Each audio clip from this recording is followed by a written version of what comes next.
54औं अन्तर्राष्ट्रिय साक्षरता दिवसको अवसरमा सबैलाई हार्दिक हार्दिक शुभकामना दिँदै सर्वप्रथम पाकताउली रेडियो मौराखारा युट्युब च्यानल हेरेर सुनेर बस्नुभएका आम दर्शकहरूलाई नमस्कार अनि हार्दिक हार्दिक स्वागत गर्दछु। योभन्दा अघि निजामती सभाप्रतिको जनअपेक्षा भन्ने शीर्षकमा निबन्ध र कविता वाचन गरेको थिएँ।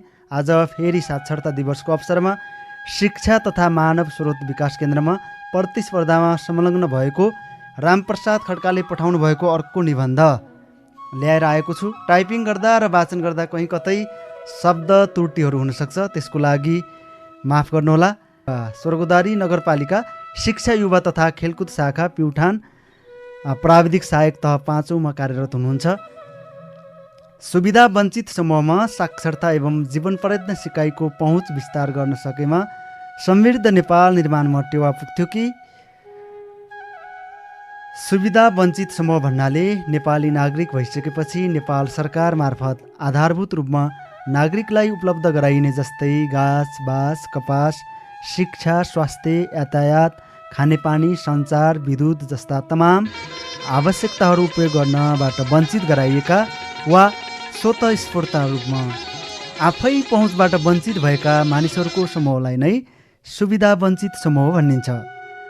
अर्को अर्थमा भन्ने हो भने आदिवासी जनजाति उत्थान प्रतिष्ठान ऐन 2058ले सिफारिस गरे अनुसार सरकारले 59 जनजातिहरूलाई सूचीकृत गरी ती जनजातिहरूलाई पनि 5वटा वर्गीकृत समूहहरूमा बाँडेको छ, जसमध्ये क विकसित समूह अन्तर्गत नेवारी र थकाली, ख सुविधाबाट वञ्चित समूह अन्तर्गत छैरोतन मार्फाली लिम्बू जिरेल थाङ्वे गुरुङ शेर्पा ब्यासी तीन गाउँले मगर याक्खा ह्याल्मो 12 गाउँले राई छन्त्याल, गम सीमान्तकृत समूह अन्तर्गत सुनुवार राजवंशी ताजपुरिया मुगाली थारू गणगाई पहरी लार्के तामाङ धिमाल तोप्के खोला लोहोपा भुजेल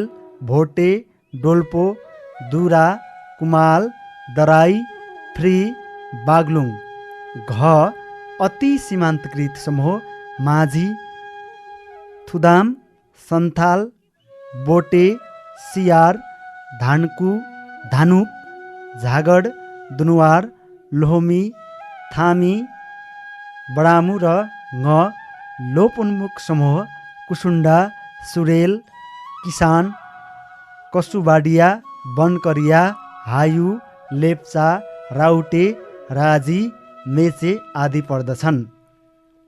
यी समूहहरूभित्रका जात जातिहरू नै मुख्यतः सुविधाबाट वञ्चितमा रहेका पाइन्छन्। अझै प्रष्ट रूपमा भन्ने हो भने सुविधाबाट वञ्चित समूहलाई यसरी पनि उल्लेख गर्न सकिन्छ। छैरोतन छैनन् विभिन्न किसिमका सुविधाहरू पाएका मार्फाली, माघ बमोजिमका आधारभूत आवश्यकताहरू पर्याप्त रूपमा पाउन सकिरहेका छैनन्। लिम्बू लिखित रूपमा मात्र सुविधाहरूको घोषणा गरिएको छ। जिरेल जीर्ण अवस्थामा रहेको कारण सुविधाबाट वञ्चित पारिएको छ। थाङ्वे थालनी गर्न सकिरहेका छैनौँ वञ्चित समूहलाई साक्षरता एवं जीवन पर्यन्त सिकाइको पहुँचमा पुर्याउन गुरु योजना निर्माण गरी सुरु गर्नुपर्छ। अब साक्षरता एवं जीवन पर्यन्त सिकाइदिन। शेर्पा जातिलाई पनि जीवन पर्यन्त सिकाइमा जोडौँ। ब्यासी व्यवस्थित तवरले विभिन्न खाले सुविधा दिउँ। तीन गाउँले तिनीहरूको जो वञ्चित समूहहरूको मनोआकाङ्क्षालाई आत्मसात गरौँ। मगर मनोविदको सहायताले पहुँच विस्तार गरौँ। याक्खा याद दिलाउने हिसाबले जीवन पर्यन्त शिक्षामा कटिबद्ध गराउँ। यस्तै धेरै थरीका सुविधा वञ्चित समूहलाई सर्वप्रथम साक्षरता फैलाई अनि मात्र जीवन पर्यन्त सिकाइको पहुँच विस्तारमा लानु पर्दछ। यसै गरी अझ भन्ने हो भने वास्तविक सुविधा वञ्चित समूह अन्तर्गत राउटे राजी मेचे लेप्चा हायु बनकरिया कसुबाडिया किसान सुरेल कुसुन्डा आदि पर्दछन् भने दलितभित्र पनि मुख्यतः लोहर, सुनार, कामी, दमाई, सार्की, बादी, गाइने, कसाई, कुस्ले, कुचे, च्यामे, पाँडे, चमार, धोबी, पासवान, तामा, डोम, वातर, खतवे, मुसहर, सन्थाल, सतार, हलखोर यी 23वटा जातिहरू पनि झनै सुविधा वञ्चित समूहभित्र पर्दछन्। यति मात्र नभई विभिन्न आधारभूत सुविधाहरू जस्तै घाँस, बाँस, कपास, शिक्षा, स्वास्थ्य, यातायात, सञ्चार जस्ता तमाम सुविधाहरूबाट वञ्चित परेका वा वञ्चित पारिएका महिला, आदिवासी, जनजाति, मधेसी, दलित, अपाङ्ग, पिछडिएको क्षेत्र र गरिब तमाम जो ग्रामीण इलाकादेखि सहरसम्म थुप्रै मानिसहरू सुविधा वञ्चित समूहमा पारिएका वा परेका छन्। साक्षरता मानव जीवनका लागि अति आवश्यक ज्ञान, सिप, क्षमता तथा विभिन्न खाले आदतहरू विकास गर्ने विशेषतः औपचारिक, अनौपचारिक र अतिरिक्त माध्यमहरू हुन्छन्। सामान्य रूपमा भन्नुपर्दा साक्षर भन्नाले विभिन्न अक्षरहरूमा लिपिबद्ध भएका सूचना र जानकारी पढेर, लेखेर वा गणितीय अभ्यासबाट व्यक्तिले आवश्यक सञ्चार गर्न सक्ने क्षमतालाई नै जनाउने गर्दछ। यसै गरी साक्षरताको परिभाषा पनि फरक फरक तवरले परिभाषित गरेको पाइन्छ। युनेस्को अनुसार सामान्यतया पढ्ने, लेख्ने र दैनिक जीवनमा आइपर्ने गणितीय जोड र घटाउ गर्न सक्ने व्यक्तिलाई साक्षर मानेको पाइन्छ। अनि यसै गरी युनिसेफका अनुसार सहरी क्षेत्रमा न्यूनतम 2000 र ग्रामीण क्षेत्रमा न्यूनतम 1500 शब्द जान्नु नै साक्षर रहनु हो। जसले समाजमा प्रभावकारी रूपमा जीवनयापन गर्न सक्ने विकास गर्नका लागि आवश्यक पढाइ, लेखाइ र गणितीय क्षमता राख्नको लागि सहयोग पुर्याउँछ। यसै गरी पाउलो फ्रेरेलका अनुसार साक्षरतालाई सामान्यतया शब्दहरू पढ्ने, लेख्ने भन्दा पनि सामाजिक विश्व पढ्ने, बुझ्ने क्षमताका रूपमा व्याख्या गरेका छन्। परम्परागत रूपमा साक्षरतालाई सामान्यतया पढ्ने, लेख्ने तथा दैनिक जीवनका साधारण प्रकृतिका हर हिसाब गर्न सक्ने क्षमता हो भनिएको पाइन्छ। आधुनिक पद्धति अनुसार साक्षरतालाई सामान्य पढाइ, लेखाइ तथा हर हिसाबका अतिरिक्त आफ्नो वातावरणसँग हुने अन्तर्क्रिया गर्ने क्षमता हो। अर्को तरिकाबाट हेर्दा साक्षरतालाई घच्च ठच्चको रूपमा पनि हेर्ने गरिन्छ, जहाँ घच्च भन्नाले रिडिङ, राइटिङ, अर्थमेटिक र ठच्च भन्नाले रिडिङ, राइटिङ, एर्थेटिभ, राइट्स, रेस्पोन्सिबिलिटी, रिलेसनसिप, रिक्रिएसनलाई पनि लिन सकिन्छ। तर विश्वका प्रायजसो मुलुकहरूमा अनौपचारिक शिक्षालाई कुनै न कुनै स्वरूपमा शैक्षिक प्रणालीको अभिन्न अङ्गका रूपमा मानिँदै आएको छ। यस प्रणालीले सो आर्जित ज्ञान सिपको परिष्कार, विकास, अधावधिक एवं प्रमाणीकरण गर्ने तथा आधारभूत साक्षरता सिप विकास गर्ने गरी 2वटा उद्देश्य पुरा गर्ने गरेको पाइन्छ। विक्रम सम्वत 2004 सालमा आधार शिक्षाको थालनीसँगै लेख्य साक्षरता शिक्षाको औपचारिक प्रारम्भ भएको हो। विक्रम सम्वत 2008 सालपछि भने आम जनतालाई साक्षर बनाउने कामको थालनी भएको थियो। नेपालमा शिक्षा प्रतिवेदन 2011ले पढौट साक्षरता कार्यक्रमलाई जोड दिन सिफारिस गरेपछि विक्रम सम्वत 2013 सालदेखि योजनाबद्ध रूपमा प्रौढ साक्षरता कार्यक्रम सञ्चालनमा ल्याइएको हो। साक्षरता शिक्षालाई जीवन पद्धतिसँग आबद्ध गर्न विक्रम सम्वत 2022 सालदेखि कार्यमूलक साक्षरतालाई समावेश गरियो। राष्ट्रिय शिक्षा पद्धतिको योजना 2028 को मध्यावधि मूल्याङ्कनपछि साक्षरता कार्यक्रमलाई अझ व्यापक बनाइएको थियो। यसै गरी शिक्षा मन्त्रालयमा विक्रम सम्वत 2037 सालदेखि प्रौढ शिक्षा शाखा स्थापना गरी साक्षरता शिक्षालाई संस्थागत संरचना मार्फत विस्तार गरियो। विक्रम सम्वत 2038 सालमा ग्रामीण विकासका निम्ति सेती शिक्षा परियोजनाको कार्यान्वयन चरणमा महिला तथा किशोरीहरू लक्षित चेलीबेटी कार्यक्रम सञ्चालन गर्न थालियो भने प्रौढ साक्षरतामा समसामयिक सुधार गरी विस्तार गरियो। निरक्षरता उन्मूलनको व्यवस्थित अभियान तीव्रता दिन सम्भव 2045 विक्रम सम्वत 2045 सालमा राष्ट्रिय साक्षरता अभियान सञ्चालन गरिएको थियो। नेपालमा साक्षरतालाई टेवा दिने हिसाबले साथै जीवन पर्यन्त सिकाइको पहुँच विस्तार गर्ने हिसाबले अनौपचारिक शिक्षा केन्द्रद्वारा विभिन्न कार्यक्रमहरू सञ्चालित गरेको पाइन्छ। ती कार्यक्रमहरू जस्तै आधारभूत प्रौढ साक्षरता कार्यक्रम, साक्षरोत्तर शिक्षा कार्यक्रम, महिला साक्षरता शिक्षा प्रथम, महिला साक्षरता शिक्षा दोस्रो, राष्ट्रिय साक्षरता अभियान कार्यक्रम, प्राथमिक शिक्षा विस्तार कार्यक्रम, अनौपचारिक प्रौढ, प्राथमिक विद्यालय, निम्न माध्यमिक तहको खुल्ला शिक्षा, आय आर्जन कार्यक्रम, सामुदायिक अध्ययन केन्द्र, बिचैमा विद्यालय छाड्ने, बालबालिकाको लागि बाल शिक्षा कार्यक्रम आदि हुन्। साथै उक्त साक्षरता कार्यक्रमलाई पहुँचयोग्य बनाउन दिवा खाजा कार्यक्रम सञ्चालन, छात्रा उत्प्रेरणा कार्यक्रम, मातृ तथा शिशु स्वास्थ्य स्याहार कार्यक्रम र शिक्षाका लागि खाद्य कार्यक्रमहरू पनि सञ्चालित गरिएको पाइन्छ।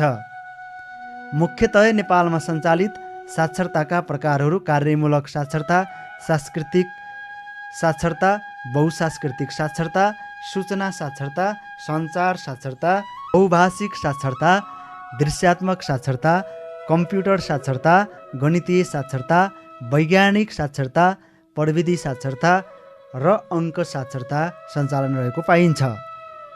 जीवन पर्यन्त सिकाइ वास्तवमा जीवन पर्यन्त सिकाइ एउटा निरन्तर सिकाइ प्रक्रिया हो, जसले कुनै पनि व्यक्तिलाई जीवन र जगत बुझ्न समाजको एक जिम्मेवार सदस्यको रूपमा भूमिका निर्वाह गरी समृद्ध जीवनयापन र समुन्नत समाज निर्माणका लागि आवश्यक ज्ञान, सिप र अभिवृद्धि प्रदान गरी रूपान्तरित सक्षम व्यक्ति अनि सभ्य राष्ट्र निर्माणमा सहयोग पुर्याउँछ।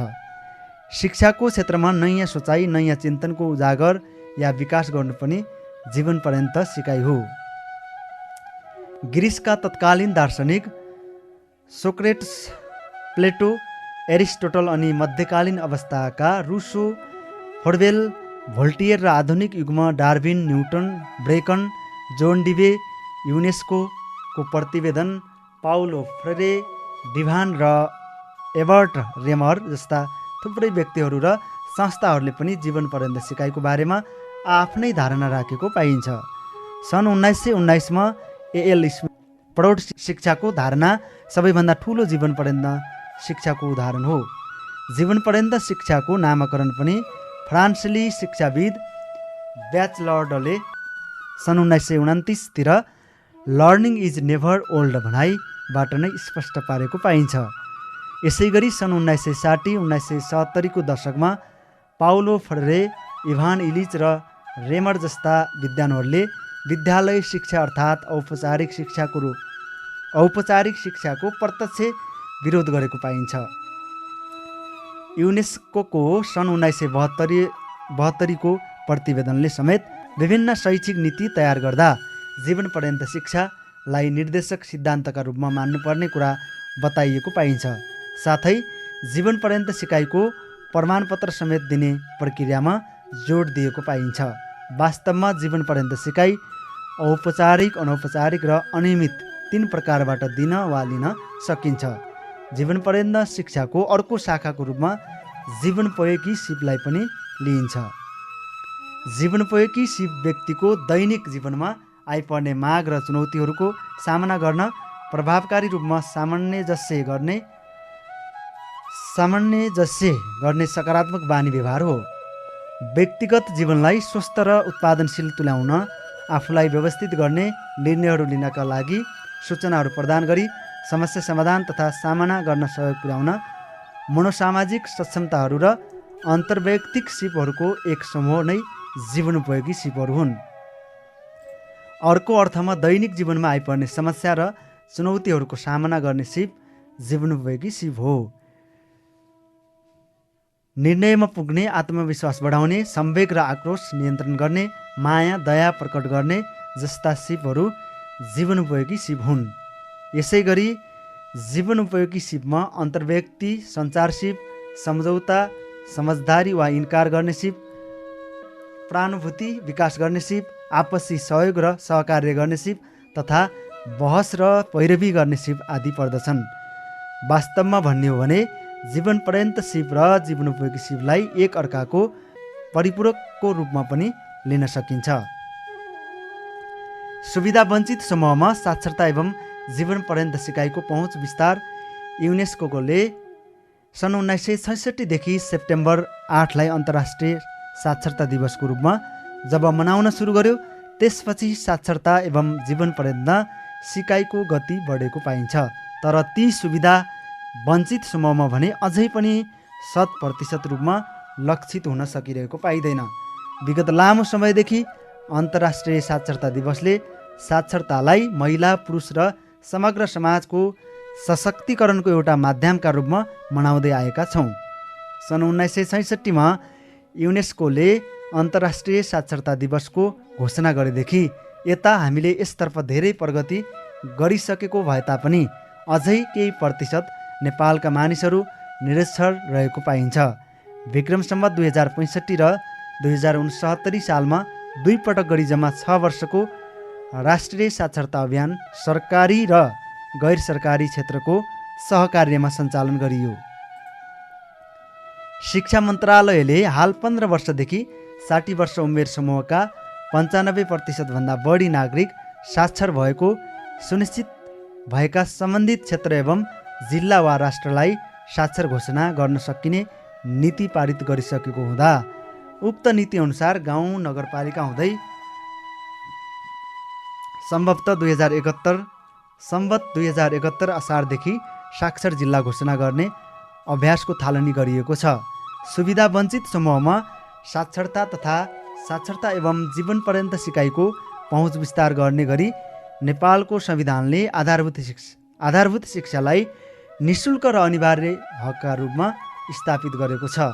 सबैका लागि शिक्षाको अवसर अभिवृद्धि गर्न सरकारले औपचारिक तथा अनौपचारिक दुवै माध्यमबाट विभिन्न सुविधा वञ्चित उमेर समूहका महिला, पुरुष, विशेष आवश्यकता भएका तथा कठिन परिस्थितिमा रहेका प्रत्येक बालबालिका तथा वयस्कका लागि कार्यक्रमहरू सञ्चालन गर्दै आएको छ।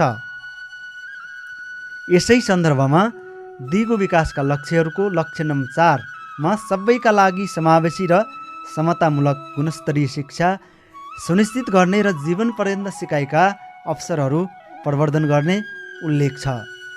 यसै गरी सहस्रावधि विकासका लक्ष्य र सबैका लागि शिक्षा जस्ता अन्तर्राष्ट्रिय प्रतिबद्धता एवं राष्ट्रसङ्घीय घोषणा अन्तर्गत ठुलो राशिको वैदेशिक सहायता परिचालन गरी अनौपचारिक शिक्षाका कार्यक्रम सञ्चालन गरिएका थिए।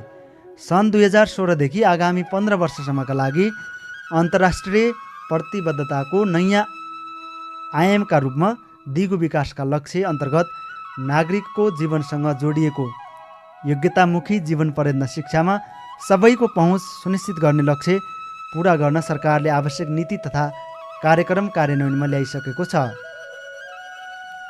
ल्याइसकेको अवस्थामा यी कुराहरूलाई व्यावहारिक रूपमा कार्यान्वयन गर्न सकेमा मात्र सुविधा वञ्चित समूहमा साक्षरता एवं जीवन पर्यन्त सिकाइको पहुँचलाई विस्तार गर्न सकिन्छ। पहिलो कुरा त अझै पनि साक्षर हुन नसकेका र साक्षर बन्नलाई पहुँच नपुगेका नेपालीहरूलाई साक्षरता सिकाइका लागि साक्षरता अभियानको स्थानीय व्यवस्थापन, सहजकर्ताको व्यवस्था र सहभागीको अनुकूलता अनुसार इच वान टिच समूह प्रणाली, परिवार साक्षरता र कक्षागत प्रणालीको माध्यमबाट साक्षर बनाई अनि मात्र जीवन पर्यन्त सिकाइको पहुँच विस्तार गर्न सकिन्छ। अनि सिङ्गो नेपाल अनि नेपाली नागरिक साक्षर भएका हुनेछन्। नवसाक्षर नागरिकहरू सामाजिक, राजनीतिक, आर्थिक तथा सांस्कृतिक रूपमा सचेत भएका हुनेछन्। नवसाक्षरहरूले जीवन पर्यन्त सिकाइका लागि निरन्तर शिक्षा तथा आवश्यकतामा आधारित सिपमूलक तालिम लगायतका अवसरमा सहभागी हुन सक्नेछन्। आफ्नो अधिकार र कर्तव्ययुक्त बोध भएको नेपाली समाजको स्थापना भएको हुनेछ। मानव विकासको सूचाङ्कमा नेपालको स्तर अभिवृद्धि भएको हुनेछ। तर पनि नेपाल सरकारले सुविधा वञ्चितमा रहेका हरेक महिला र पुरुषलाई स्वाभिमान र सम्मानका साथ उनीहरू जे सिक्न अनि बन्न चाहन्छन् त्यसका लागि आवश्यक ज्ञान, सिप, क्षमता र अवसरले सुसज्जित तुल्याउने काम गर्न सकेमा मात्र सुविधा वञ्चित समूहमा साक्षरता फैलाई जीवन पर्यन्त सिकाइको पहुँच विस्तार गर्न सकिन्छ। साथै युनेस्कोले जीवन पर्यन्त सिकाइको लागि विश्वव्यापी रूपमा अङ्गीकार गरिएका इन्चोन घोषणाका 4वटा महत्त्वपूर्ण कुरा छन्: समता, समावेशिता, गुणस्तर र जीवन पर्यन्त शिक्षाको अवसर। त्यसको हामीले नेपालमा पर्याप्त रूपमा प्रबोधीकरण र त्यसको लागि नेपालको क्षमता अभिवृद्धि गर्न नितान्त आवश्यक छ। नेपालमा युनेस्कोले सन् 1995 देखि सामुदायिक अध्ययन केन्द्रमा काम गरिरहेको पाइन्छ। सामुदायिक अध्ययन केन्द्रको मुख्य काम भनेको पनि अनौपचारिक शिक्षालाई जनप्रवाह गरी जीवन पर्यन्त सिकाइको पहुँच विस्तार गर्नु हो। जीवन पर्यन्त सिकाइको पहुँच विस्तार गर्न ग्रामीण इलाकादेखि सहरी इलाकासम्म साना पुस्तकालय, रिडिङ कर्नर, बुक कर्नरहरूको आवश्यकता पहिचान तथा स्थान छनौट गरी व्यवस्थापन गर्न सकेमा पनि साक्षरता एवं जीवन पर्यन्त सिकाइको पहुँचलाई सुविधा वञ्चित समूहसम्म पुर्याउन सकिन्छ। सन् 2030 सम्मको शिक्षामा मात्र जीवन पर्यन्त भनेर विश्वव्यापी एजेन्डाका रूपमा आएको पाइन्छ। नेपालको सन्दर्भमा हेर्ने हो भने प्रभावकारी ढङ्गले चलेका सामुदायिक अध्ययन केन्द्रले जीवन पर्यन्त सिकाइलाई मद्दत पुर्याएको पाइन्छ। अर्को तरिकाबाट हेर्ने हो भने सुविधा वञ्चित समूहमा साक्षरताको पहुँच पुर्याई निरन्तर शिक्षा दिई जीवन पर्यन्त सिकाइको पहुँच विस्तार गर्न पनि निकै चुनौती रहेको देखिन्छ। जीवन पर्यन्त सिकाइमा अरूको सहयोग रोकिएपछि बन्द हुने प्रवृत्ति देखिएको छ। यो पनि चुनौती हो। साथै स्थानीय तहमा भएको स्रोत परिचालन गर्नु यसको मुख्य लक्ष्य हो, जुन हुन सकिरहेको छैन। त्यसका लागि हामीले स्थानीयको क्षमता अभिवृद्धि गर्नुपर्दछ। जुन काम पनि हुन सकिरहेको छैन, अन्तर्राष्ट्रिय शिक्षा सम्बन्धी मुद्दा लागू गर्न सरकारको क्षमता अभिवृद्धि गर्नु हाम्रो एउटा काम हो। जीवन पर्यन्त सिकाइका लागि पहिलो कुरा साक्षर हुन जरुरी छ। नेपालमा शिक्षित नेपाली कार्यक्रम अनौपचारिक शिक्षा केन्द्रले निरन्तर शिक्षा विद्यालय क्षेत्र सुधार कार्यक्रम अन्तर्गत व्यावसायिक तालिम, आयार्जन कार्यक्रम, एक विद्यालय एउटा पुस्तकालय, यी थुप्रै कार्यक्रमहरू पनि जीवन पर्यन्त शिक्षाको एउटा पाटोको रूपमा लिन सकिन्छ। नेपालमा सुविधा वञ्चित समूहमा साक्षरता एवं जीवन पर्यन्त सिकाइको पहुँच विस्तार हुन नसक्नुको कारण प्रमुख त शिक्षामा लगानी नै कम गर्नु हो। विगतदेखि वर्तमानसम्म हेर्दा शिक्षामा जम्मा बजेटको झन्डै 14% भन्दा माथिको बजेट नै छुट्याइँदैन, अनि त्यही बजेटको 85% शिक्षकहरूको तलबमा नै खर्च हुन्छ भन्ने कसरी शिक्षाका अन्य कामहरू गर्न सकिन्छ?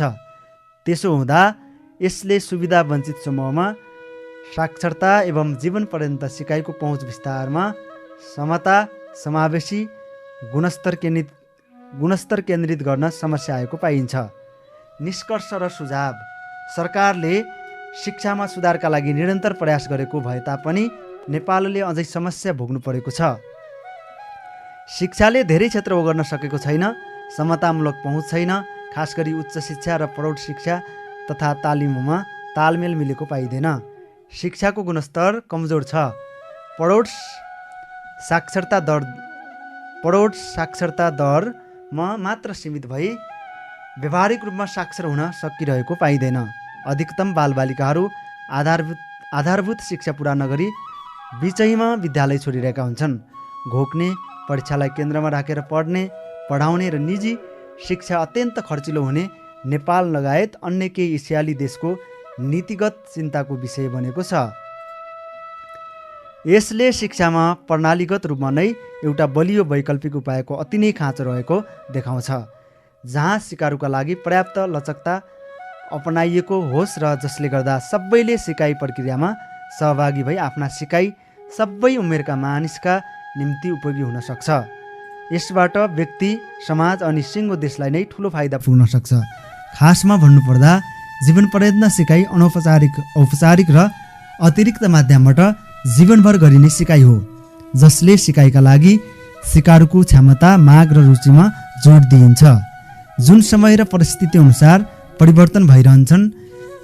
जीवन पर्यन्त शिक्षा सापेक्षिक हुन्छ।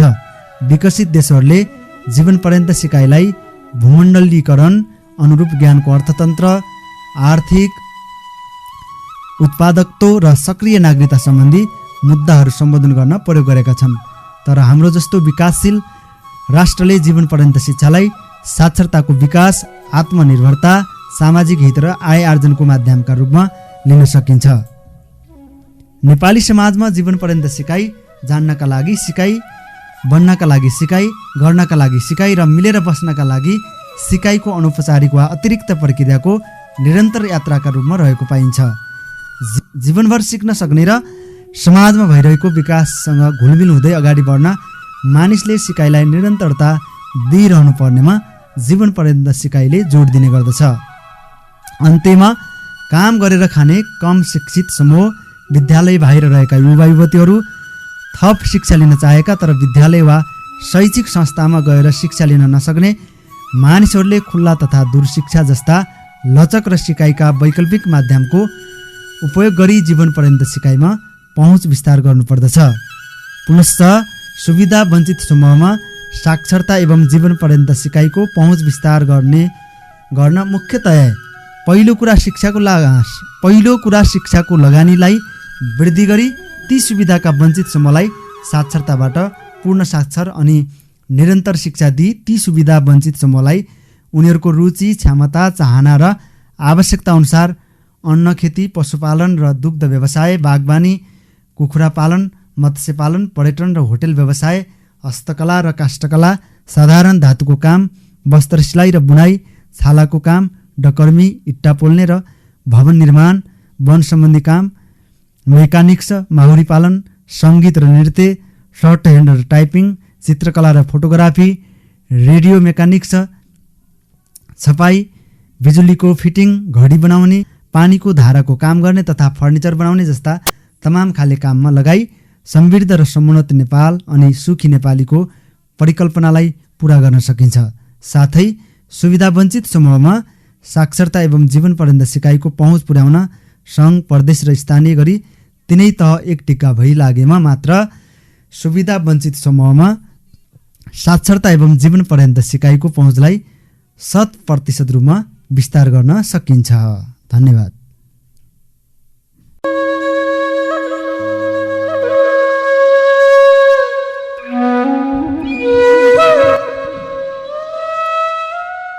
चौन्नौ अन्तर्राष्ट्रिय साक्षरता दिवसको अवसरमा सबैलाई हार्दिक शुभकामना दिँदै सर्वप्रथम पाकताउली रेडियो मौराखारा युट्युब च्यानल हेरेर सुनेर बस्नुभएका आम दर्शकहरूलाई नमस्कार अनि हार्दिक स्वागत गर्दछु। योभन्दा अघि निजामती सभाप्रतिको जनअपेक्षा भन्ने शीर्षकमा